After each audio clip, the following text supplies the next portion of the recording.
Welcome to New Realities. I'm Alan Steinfeld, and this program is about consciousness, the evolution of consciousness, and the one thing that consciousness, in a sense, can't understand is time.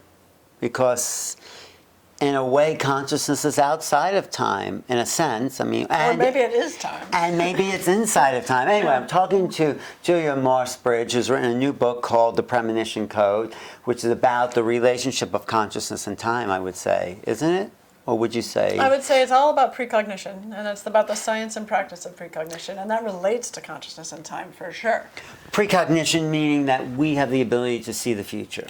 So precognition is defined scientifically as receiving information about, or maybe not even receiving, but somehow obtaining information about future events that's accurate and that is unavailable to our normal senses and that you can't predict by inference.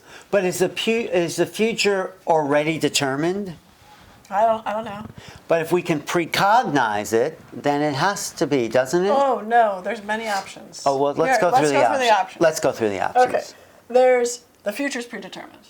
And it's already set in stone, and it's like boom, boom, boom. Block universe, you're traveling through it, blah, blah, blah. Right. Okay, 1. 2, it's all probabilistic. Which means there would be Which means there's no... an 80%, maybe like a 90% probability that in 5 minutes you and I will still be talking together. That's probably more of a probability. Probably 96. Yeah. It's 96% probability that I'd you say and I... 99.9%. Really? I don't know. There could be an earthquake. I know, but that's the probability. Okay. Okay. Right, so something like that. Okay. So some kind of probability. And that what you're doing is you're sensing the probability rather than the actual event. Right? Another option is like a multiverse idea. So you're sensing particular outcomes in different universes. Right.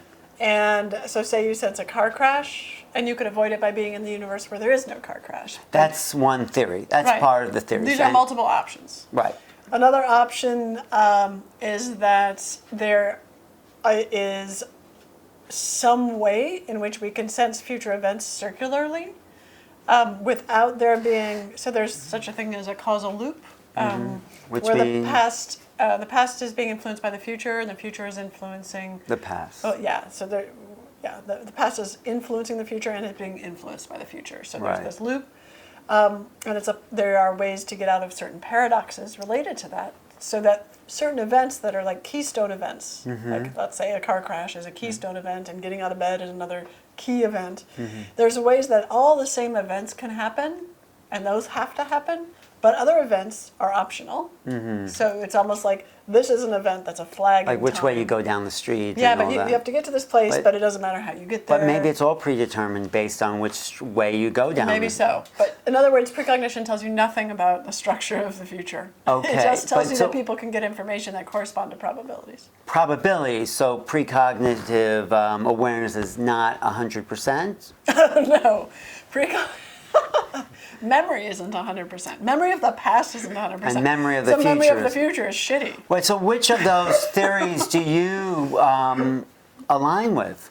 I go, depends on the day. So I'm an empiricist. What I'm interested in is what can we test? So those theories are very interesting.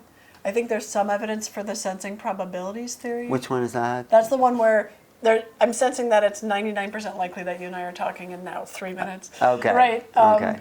So there's some evidence for the probability one, but I don't know. I don't think it's an overwhelming amount of evidence. But nevertheless, whatever theory you go by, there is a fact that precognitive, and I agree, exists on some level, in some instances, for some people at some time. Small effects, not consistent, but statistically over time you could take a bunch of experiments, like that's what I like to do, and show that that's happening. And it's a reality, and people have had dreams and visions, and it's not only reality, it seems to be actively suppressed.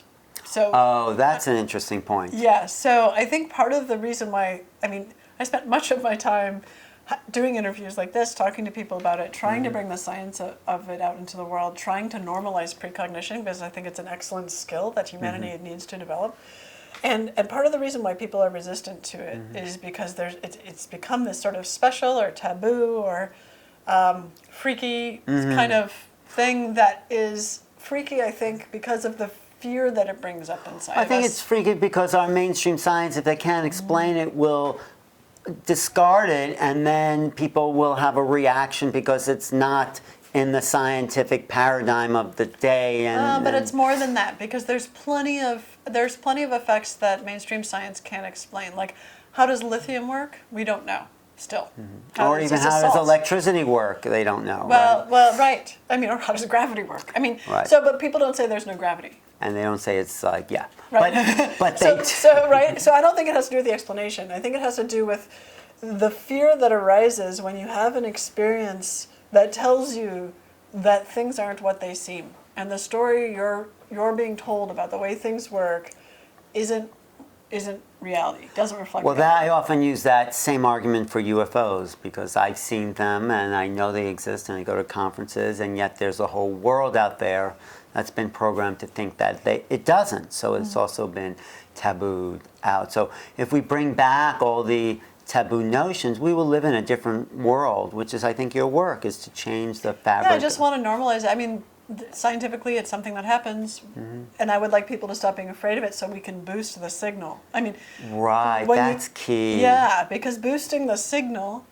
requires you to not be afraid of it. I mean, so I work with people who are using precognition to try to make money on the stock market, for instance, and they run up against. So they have really good high performers who are doing very well, and then when they do well enough, they might get scared and start to fail, and then they come back up. And so the idea is, how can you psychologically just say, this is okay, it's not a problem, it doesn't mean I have superpowers, it doesn't mean... It is a superpower in a sense. in a way, but I mean, it doesn't mean that I'm not infallible, right? It's just, it doesn't mean I'm omniscient, it just means... I'm using this ability and I happen to be skilled at it. Well, have you worked with Russell Targ and his remote viewing the future aspects with these two different... I haven't studied, I know Russell. Do you know from the experiment he did with the silvers market? And yeah. So that's the kind of thing that I work on, right? Exactly, that kind of thing. Where if someone predicted one picture, the market would go up. If someone predicted the other picture, would go down. Exactly. And so there are ways. That's an empirical way of testing the future. But what is the future? What is time? Yeah. I mean, I think time is like space. It's like space. We're in the same room, but you have a different subjective view of this room than I do. So we have your subjective view of time might be different based on where your consciousness is and based on where my consciousness. So we exist in the same milieu of a time frame because we're sharing this moment, but you're sharing it from your perspective. I'm sharing it from my perspective. Yeah. Does that make sense? Yeah. So what is the future, though? Where does it exist? Are we creating it? And what do we do with it? Well, according to special relativity, there is no one future because there's no one now. So your now and my now, we're using probably the same frame of reference because we're in this room together. So they're probably, if you snap your fingers at the same time as me, we're going to agree that's simultaneous. But if you were traveling at very different velocity than I was, right? So in special relativity, these experiments with trains going in opposite directions, different velocities, we would have a different opinion of what now was. And that would make the different opinion of what the future was. So the future is whatever we decide it is based on our frame of reference. Right? What do you think it is, the future? What does it mean for you? What does the future mean for me? What is the future? How do you cognize the future in response to what we are? I think I want to answer your question in two ways. So one is a mystical answer and one is a scientific answer. Okay, good. And they're probably going to coalesce at some point, but right now they don't, I don't think, or maybe they do. Okay. So the scientific answer is the future is that which we have, my future is that which I have not yet experienced. That's the future for you. That's for my you. future. Okay, I like that. Okay, but the mystical future for me is that part of my world line, that part of my life path that I have yet to acknowledge. Let me absorb. So a part of your conscious awareness is not aware of what is possible in the scope of awareness. Right. So because you haven't acknowledged it yet, it's your future. That's what I'm calling my future in the mystical sense. But in the scientific sense, I say I haven't experienced yet. I'm not willing to say in the mystical sense that I haven't experienced it. Because when I say I'm including all of me, including my non-conscious components, right? So my sense is that all of me has experienced it. And that some of me, this conscious component, hasn't acknowledged it. Right. In our last conversation, we talked about this idea of all of me and who is me, and is there a future you, future me that then merges into the oneness, and so the ego doesn't exist.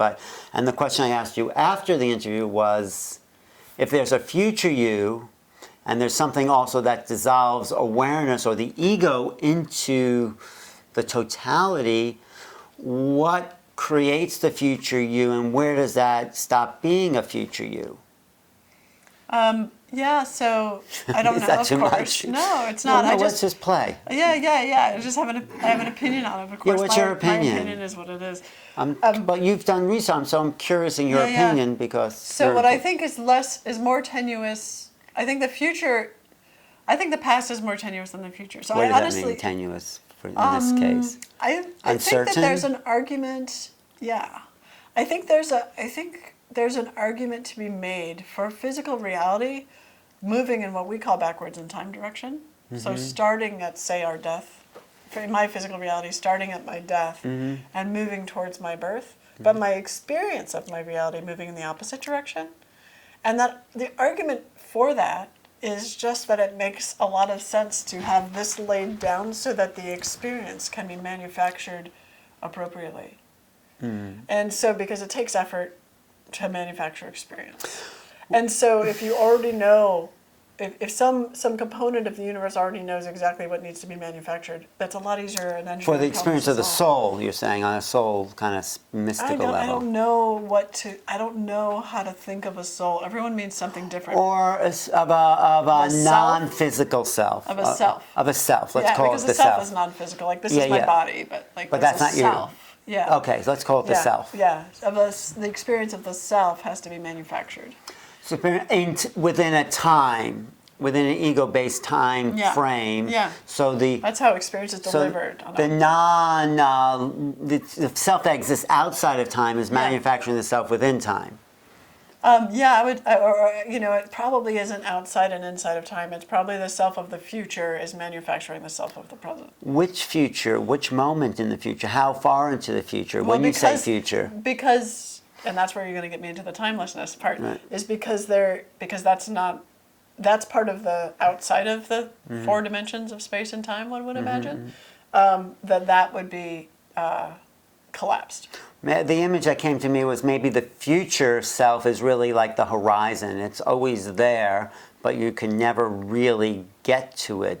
Like a Zeno's paradox thing? I guess. I'm not sure what that is. That's where you can't really get somewhere because you're always having the distance between Right. you and It's sort of like that. So there's always the horizon and distance that is the future self, but as we move towards it, it stays, sort of like that. Yeah. But my concept of time, and the ones that I was brought up with, I think, is that, let's say this point here is now, and then coming into that now are all these possible avenue lines that come and converge into this moment now, and when it does, it forms a straight line, which is the past. Is the past. Exactly. Yeah. So that's been my concept. So that straight line is not changeable, but you're saying maybe that potential future that comes into that point of now is also merging out into multiple timelines into the past. Is that what you're saying? I wouldn't directly reverse it. Oh, okay. I mean, it could be. That's an option. I kind of don't care. I mean, I don't have an opinion on it. It could also just be one timeline.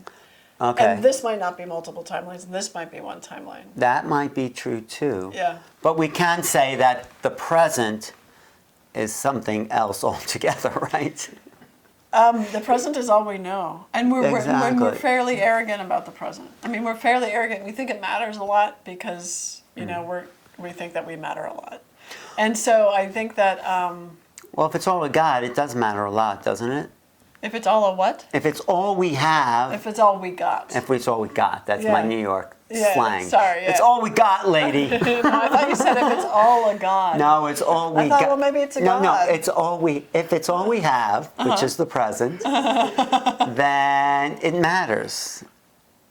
It matters to us. I just don't know if it matters to sort of the universe as a whole. But we are the universe. I mean, a microcosm. But we're part of the universe, yeah. Or if that doesn't matter, then you're saying maybe nothing matters. But then. Well, no. What I'm saying is, like, What I'm saying is we get really anthropomorphic based on how our sensory systems are built. Right. And our sensory systems are built to present this thing to us called now, which is already a lie. Why is that a lie? Already happened at least 500 Not to a when you minute. said it, though. Well, no, it happened at least 500 milliseconds to a second before that you experienced it.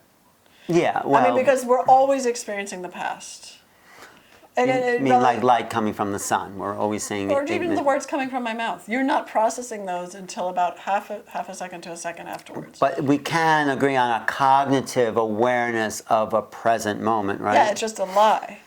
It's a lie because there is no It's present in the moment. But past. there is a present moment. Well, we don't ever experience it. So my point is... I don't know if I agree with that. But Well, I okay, mean, yeah, we it might not depends. experience it in the way you think, but we're experiencing something we're calling present. Oh yeah, we're experiencing something, we're labeling it as the present. My point is, let's be aware of how our perceptual systems are tricking us.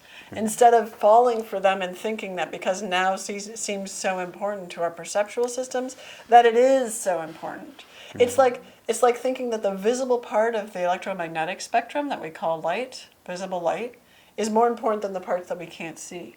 And that's just because our eyes are built that way. If we were a bee, we would have a different opinion. But if we use like the, let's say the Advaita idea of presence or whatever the Buddhist philosophy is, presence is the moment of coalescing past and future, it seems like, where we can live in the true self, live in the experience. What does it get you? What does it get you if you have the answer to that It gets question? you happiness, freedom. Why? Because all there is the present, so you don't have to worry about the future or the But you don't have past. to worry about the future or the past anyway. See, what I'm saying is, if this is the road that I think people go down that I get tricked into sometimes, but I also don't want to do it. And it's the road of saying, if we only understood for sure X, Y, or Z, we would have a different experience. And it's false. It's like, it doesn't matter. It doesn't matter if God came to you and said, this is all how it works, I'm going to spell out everything, I will answer every question you have. What's going to change your experience of your existence has nothing to do with understanding with the mind. It just doesn't. What will change our experience? Love is the only thing love. that changes. Now we're in a whole different thing. We're outside the intellect, which is okay. Well, not only okay, it's more useful. But you wrote the Premonition code. Yeah. Does that have to do with love? For sure. Okay, now we're on a whole different playing Let's cook field. with gas. All right. Yeah. All right. All right. Well, love happens in the present, doesn't it? Love happens in a timeless way. Unconditional love, it has no time. I call the present timeless, even though it might be a lie. But But whatever you want to call it, that's again an intellectual thing. Love is the thing that changes. Unconditional love? Yeah, what is that? It's the common ground that is, it's like the fluid that is the juice of the universe. And how do you define that, love? I'm not gonna. But what is it? How do I know what it is? I mean, how do you Isn't it communicate? I think I know what it is, but... I mean, so defining love, I guess I would, I hate defining love. What is it? Well, It's if you can't just use the word without helping us. I think you can. Because I think everyone knows that love is related in some way to when I talk about unconditional love, it's related to a connective property between conscious beings. And it is related to a connective property between conscious beings that feels beneficial and that has no strings attached and requires no reciprocation. Really? Not the love I've been used to. No, I'm kidding. Well, that's romantic love, right? So I'm talking about agape. Agape, and also selfless love, right? And also... Well, no, so I don't think that you can, there's this fantasy, I think it's a Christian sort of idea that you can be selfless. I think if you don't love yourself, it's really virtually impossible to have any love for anyone else. Right. So I disagree with that idea. No, I'm just kidding. But, the love you're talking about is a... I'm just trying to take it. Everyone knows what that feels like, but I think so. But there's levels. Another way to just define it is have a baby, look at the baby, hold the baby. The thing that you feel is unconditional love, right? To me, that's a better way to define it. That's a great experiment for everyone out there. Everyone just do that. But you can just hold someone that you like unconditionally, and that's a sort of love. I think you're saying the... it doesn't have to be a baby, but just almost universally, if you hold your own baby, you're going to have that experience. Did you have a baby? Yeah. And you felt that? Oh, yeah. Okay. But what does that have to do? And I love the idea of talking about with premonition. Let's connect the two. Okay, so in the book, what we're talking about is a movement of creating positive precogs. So people who are using precognition to help the world in a positive way, but also to understand themselves and to integrate themselves. And what happens when you start to pass information among your future and present / past selves is that it creates this connection, and you learn you'll fail a lot at trying to get information from the future. Sometimes you'll succeed, but regardless, you'll learn that what feels best and what works best is when there's this loving connection, when it's an unconditionally loving, I don't care if you fail or succeed, I love you. And you learn to... The loving connection to your future self, or from... Yeah, both directions. So Well, you're from loving your future self, and your future self is loving all your past selves. But we're not aware of the future self, or we are. But you can be. And how can we create that? Yeah, so you practice controlled precognition. So how do you do that? How do you do that? Yeah. That's the key. That's what we're talking about here. So this is what we're talking about. So it's a 6-step practice. Okay. And we bring it through the book. But the first step, we'll see if I have them memorized. It's okay. The first step is you get yourself prepared. And so you have mental preparation, physical preparation. Saying I'm going to practical. connect with my future self, or whatever. Yeah, and you clear off a desk, and it's very practical. You get some paper, and you get a pen. I mean, you're getting ready, right? And the next step, And the next step is you reverse the polarity. which means Reversing the polarity, our normal polarity is going out and getting things. I'm going to get information and bring it back to me. but the other thing is receiving. This is I'm now yin. I'm receiving information. Right. That's a thing for remote viewing too. It's really important. Yes, And this receiving. is taken from remote viewing. This is controlled precognition is a particular subset of remote viewing. Okay. And then the next step would be. And then the next step, I'm sort of shortening them, but the next step is you connect to the target. And so right. that's just uses the an target intention. would be the future self. The future self. And what it is experiencing. So you connect to the target. Oh, so the future self, like, do you do future self, let's say, talk to my future self one day ahead, or 1 month, or 1 year, or do you What do I it that do way? whenever I'm experiencing the target, because my goal is to describe the target that my future self But is do you experiencing. do you decide what the target will be before you go? That's why you use a random number generator, is that you want a random number generator to pick a perfectly random target. A random target, so the number would generate 3, so that would be 3 years? Is that what you're saying? Number would generate a 3, and it shows you a picture that's associated with 3. Oh, like So you're trying to a picture of the world? Not a picture of yourself. So what you need to do this is you just need to go to the premonitioncode.com. Okay. And you click on the positive precog training link, and it actually takes you through these steps. Okay. And it has a random number generator that is associated with pictures. So what's that website again? Okay. thepremonitioncode.com, and you go to the positive precog training link, and that's how you do it, because it's a pain to I used to do this myself with just a random number generator hooked with pictures, and it was a pain. And What is a pain? it was a pain. It was annoying because every time I had to set up, so I said I'm going to automate it. And so when we did the website, I said this is my chance to automate this. And so now everyone can do it. Thank you for providing that service. Of course, I want people to learn. I mean, it's so delightful to connect and to see all these And parts of what's yourself. been the result for you? It opened me up and grounded me and made me feel just to have a sense of integrity. And sometimes, like when I say integrity, I don't mean like honesty or whatever. I had that, but I mean integral. Like I'm integrating on parts of myself over time. And it also, I have this thing now where I'm nervous about something, or if I don't know how something will go well. Like with this interview, I thought on the way over here, I have this image. It's in my in my third eye, or whatever you want to call it, in my mind's eye, of our interview going well, and I see my future self saying, "Yes, Julia, that went well," and then so I can relax about it. So it's like That's something we could do all the time. and I do it all the time. Right. Yeah. Right.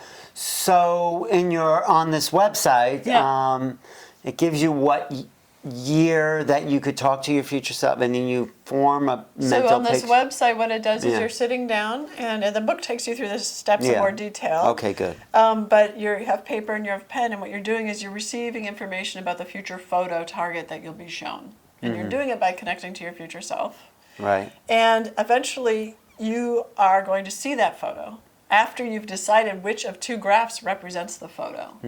Which, like one of the graphs will say there's a person in the photo, and the other graph will say there's an object in the photo. Okay, and which one most matches what you drew when you were connected and what's to the the target. difference? Why is it? What's the two graphs mean? The two graphs mean that the random number generator has chosen two potential targets, Right. and one of them is represented by the person target, and one is represented by the structure target. And which did your session you have to choose, and then Okay. a random number generator chooses a picture to show you.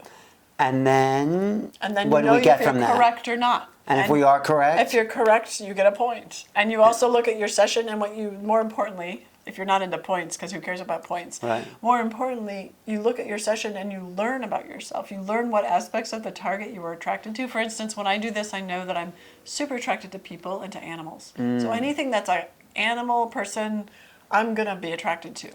And I also notice I'm not very attracted to hills. Right. But some people are really good at getting hills and mountains. I'm sort of like, But how does that help? How does all this help you in your relationship to love and your control There's of what's some- possible?